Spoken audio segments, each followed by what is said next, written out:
జై శ్రీరామ్, అందరికీ నమస్కారం. వెల్కమ్ టు న్యూస్ సెకండా. నేను మీ కస్తూరి శ్రీధర్ బామర్దే. చెప్పవా? ఈ న్యూస్ చూసే మాత్రం జబర్దస్త్గా ఊపొచ్చదు. అట్నే భలే ఉన్నది న్యూస్ మాత్రం. అంత ఆనందపడుతున్నావా? నువ్వు చూడరాదంటయ్యా. సరే చెప్పు. నీకే తెలుస్తుంది. సరే చెప్పు, చూస్తాం. హిందువులు తిరగబడితే ఎలా ఉంటుందో ప్రపంచానికి జాంబీలకు ఇప్పుడిప్పుడే అర్థమవుతుంది. నిజానికి హిందువులు ఏంటంటే సౌమ్యులు. ఎవరి జోలికి వెళ్ళడం వీళ్ళకి ఇష్టంలే. ఎందుకంటే ఎంతసేపటికి వీళ్ళు నిద్రలేండి, వాళ్ళ బతుకు, వాళ్ళ స్వార్థం, వాళ్ళ డబ్బు, ఇంక ఎంతసేపటికి అదే.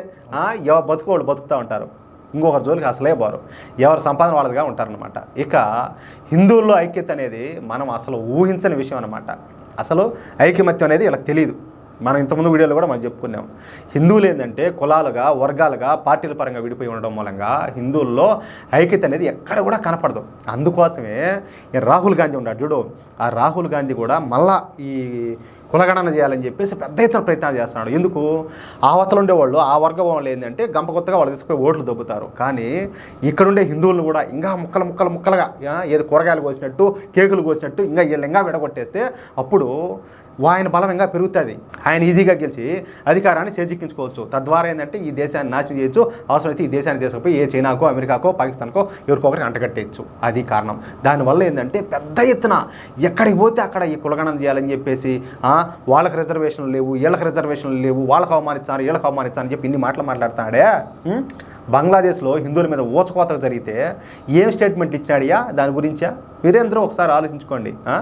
అట్లా అయితే ఈ మధ్య అక్కడక్కడ హిందువుల్లో ఐక్యత అనేది వస్తుంది. చదువుకున్న హిందువులు ఈ సోషల్ మీడియా పుణ్యమా అని చెప్పి కొంతవరకు చైతన్యవంతులు అవుతున్నారు. ఇదైతే కాదనలేని నిజం అయితే ఇది. ఎందుకంటే నేను కావచ్చు, మీరు కావచ్చు, చాలామందిలో కొంతవరకు మార్పు వచ్చిందంటే ఈ సోషల్ మీడియా పుణ్యమే. హిందువులకు జరిగే అన్యాయాలను ఎదిరించి పోరాడుతూ ఉన్నారు కూడా. ఇప్పుడు అలాంటి సంఘటనే ఒకటి అస్సాంలో జరిగింది. నిజానికి స్వాతంత్రం వచ్చే నాటికి అస్సాంలో ముస్లింల జనాభా 14% ఉండేదన్నమాట. కానీ ఇప్పుడు అది 40% పెరిగింది. ఈ పెరిగిన జనాభాలో అత్యధిక శాతం మంది ముస్లింలు బంగ్లాదేశ్ నుంచి అక్రమంగా వలస వచ్చిన ముస్లింలే. కాంగ్రెస్ ప్రభుత్వ హయాంలో బంగ్లాదేశ్ నుంచి పెద్ద ఎత్తున ముస్లింలు అస్సాంలోకి అక్రమంగా ప్రవేశించి అక్కడ ఏందయ్యా అంటే స్థిర నివాసాలు ఏర్పరచుకున్నారు. ల్యాండ్ జిహాదీ ద్వారా దక్షిణ అస్సాంలో మెజారిటీ భాగాన్ని ఈ బంగ్లాదేశ్ ముస్లింలు ఆక్రమించుకున్నారు. ఇలా బంగ్లాదేశ్ నుంచి అస్సాంలోకి అక్రమంగా వలస వచ్చినటువంటి ముస్లింలను మియా ముస్లింలు అంటారు. ఏమంటారు? మియా ముస్లింలు అంటారు. ఈ మియా ముస్లింలకు మనం ఇంతకు ముందు చెప్పుకున్నట్టు కొన్ని ఏజెన్సీలు అలాగే ఎన్జిఓలు సాయం చేస్తూ ఉంటాయి. వీళ్ళు భారత్లో స్థిర నివాసాలు ఏర్పరచుకునేలా వాళ్ళంతా కూడా వీళ్ళకు సహాయ సహకారాలు అందిస్తూ ఉంటారు. అయితే ఇప్పటికే దక్షిణ అస్సాంలో మెజార్టీ భూభాగాలను ఆక్రమించినటువంటి ఈ బంగ్లాదేశ్ మియా ముస్లింల కన్ను ఇప్పుడు అప్పర్ అస్సాం మీద పడింది. అప్పర్ అస్సాం అనేది కూడా ఒకటి ఉంటుంది అనమాట, దాని మీద పడింది. ఈ అప్పర్ అస్సాంలో హిందువులు ఎక్కువగా నివసిస్తూ ఉంటారు. అయితే మొన్న 3 రోజుల క్రితం అప్పర్ అస్సాంలోకి అక్రమంగా ప్రవేశించిన ఈ బంగ్లాదేశ్ మియా ముస్లింలు అప్పర్ అస్సాంలోని ఒక మైనర్ బాలికపై అత్యాచారాన్ని కొడిగట్టారు. చూడండి, అంటే కుక్కతో వంకరన్నట్టు ఈ జాతి ఎక్కడున్నా కూడా ప్రమాదమేను అని చెప్పుకునేదానికి ఇది మరొక ఎగ్జాంపుల్ అనమాట. అప్పర్ అస్సాంలోని దింగి అనే ప్రాంతంలో, నేనే బూత్ మాట్లాడాల, ఆ ప్రాంతం పేరు దింగినే. ఆ ప్రాంతంలో ఒక హిందూ మైనర్ బాలికను ఈ బంగ్లాదేశ్ నుంచి వచ్చిన మియా ముస్లింలు గ్యాంగ్ రేప్ చేసినారు. చూడండి ఎంత దారుణమో.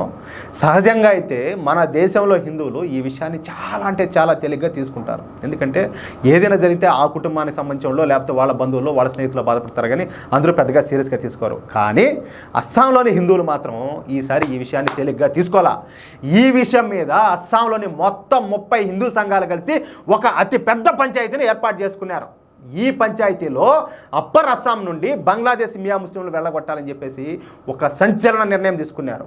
ఈ మియా ముస్లింలు అప్పర్ అస్సాంలో దొంగతనాలకు, అత్యాచారాలకు, డ్రగ్స్ స్మగ్లింగ్ చేస్తుండడంతో అస్సాంలోని 30 హిందూ సంఘాలు కలిసి ఈ మియా ముస్లింలను తమ ప్రాంతం నుండి వెళ్ళగొట్టడానికి నిర్ణయం తీసుకున్నారు. షబాష్ రా బాబు, షబాష్ షబాష్ అనుకున్నదే తడవుగా ఈ 30 హిందూ సంఘాలు కలిసి బంగ్లాదేశ్ నుంచి అక్రమంగా వలస వచ్చినటువంటి ఈ మియా ముస్లింలకు డెడ్ లైన్ విధించినారు. అది ఏమిటయ్యా డెడ్ లైన్ అంటే ఒక వారం రోజుల్లో అప్పర్ అస్సాంలో ఉన్న ముస్లింలు కూడా వెళ్ళిపోవాలి, ఎవరు ఉండకూడదు.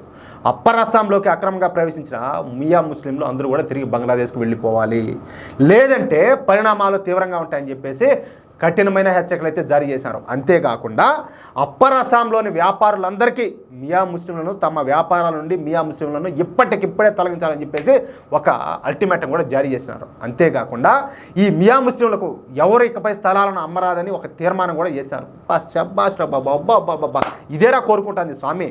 మొత్తంగా ఒక వారం రోజుల్లో ఈ మియా ముస్లింలు అప్పర్ అస్సాంను ఖాళీ చేయాలని చెప్పేసి, లేదంటే తీవ్రమైనటువంటి పరిణామాలు ఎదుర్కోవాల్సి వస్తుందని చెప్పేసి అస్సాం హిందువులు ఆర్డర్ పాస్ చేసినారు.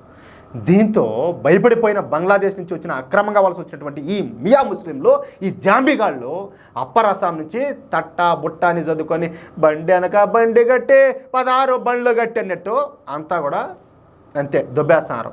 హిందువుల్లో వచ్చిన ఈ చైతన్యం చూసి బిత్తరపోతున్నటువంటి మియా ముస్లింలు ఇక తమ ఆటలు సాగమని చెప్పి భావించి తిరిగి బంగ్లాదేశ్కి అయితే పైన ఎత్తారట. అది ఎట్లా న్యూసా మారదే ఎట్లా సూపర్గా ఉండా. ఒక అస్సాంలోనే కాదు, దేశం మొత్తం కూడా ఇదే మాట జరగాల. ఎక్కడి నుంచో వచ్చేదే ఇదేం అత్తగారిల్లా, ఎవడంటే ఒడిచాడు ఉండి మకాంలో దొప్పిపోయి డ్రామాలు దొప్పిపోయేదానికి అంతే కదా. మన వాళ్ళు చూసిన వాళ్ళు చూసినట్టు మాట్లాడితే అంతవరకు ఏం లే. ఎంత ప్రతి చోట ఉన్నారు వాళ్ళంతా ఏడాది నుంచి వచ్చి ఏదో పనులు చేసుకుంటా. వాళ్ళు చాలా ప్రమాదం. టైం బాంబుల మాదిరి వాళ్ళ మన దగ్గర పెట్టుకున్నాం. ఆ టైం బాంబు ఎప్పుడు వెళ్తా తెలీదు. అది మన సత్యం నాకు అది అర్థం కాకపోయా. అది విషయం.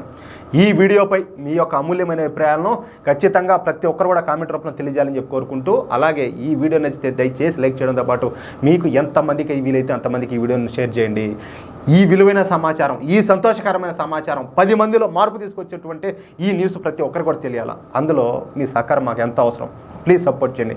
అలాగే ఇంతవరకు ఎవరైనా కూడా మన ఛానల్ సబ్స్క్రైబ్ చేసుకోకపోతే దయచేసి ప్రతి ఒక్కరు కూడా మన ఛానల్ సబ్స్క్రైబ్ చేసుకోండి. ప్లీజ్ సపోర్ట్ చేయండి. జై శ్రీరామ్.